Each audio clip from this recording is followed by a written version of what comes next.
And I do think on that point, I mean, one of the areas that we've seen lots of integration with, obviously, whether it be on Sage or any other kind of tool that's in the space, has been with Dext. And Dext has been kind of one of these tools that everybody has in their toolkit. And what's been amazing is the launch of the new Dext AI and how they're starting to allow this, to your point, that interface, that simple interface that a person could add. How do we easily start to leverage that and easily start to say, okay, what more can we do? And I found that what with the Dext AI, what it really starts to do is take away where individuals, everything's stuck in somebody's brain. Where do I post this to? I screen this, I take an invoice and it needs to go into a certain area. I know where it goes, but traditionally we had to post it and manually do all of the work in the back end.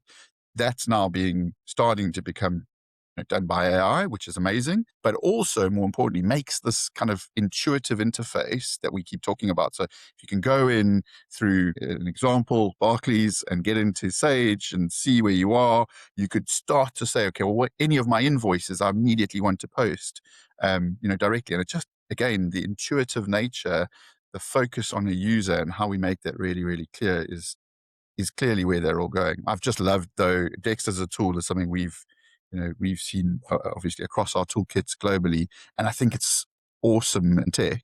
But the fact that they're now starting to layer in this AI in areas we need it is actually really useful. So that's been our experience. I don't know. I mean, Robbie, which parts have you seen it's kind of really being quite disruptive on? Because there's a lot of different technologies that are coming out in this kind of pre-accounting world of automations.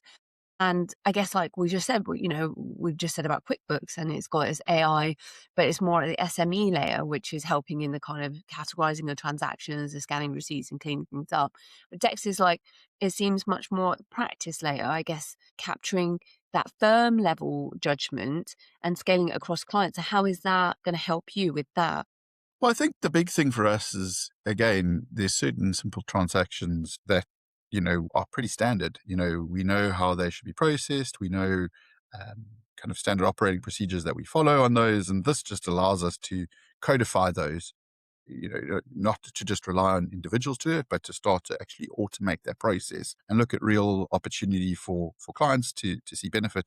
And even, I mean, what we're seeing with clients or people just generally that we speak to on this topic is it takes away some of the initial expectations we have on individuals. These people know where, for example, these invoices or whatever it may be need to be put.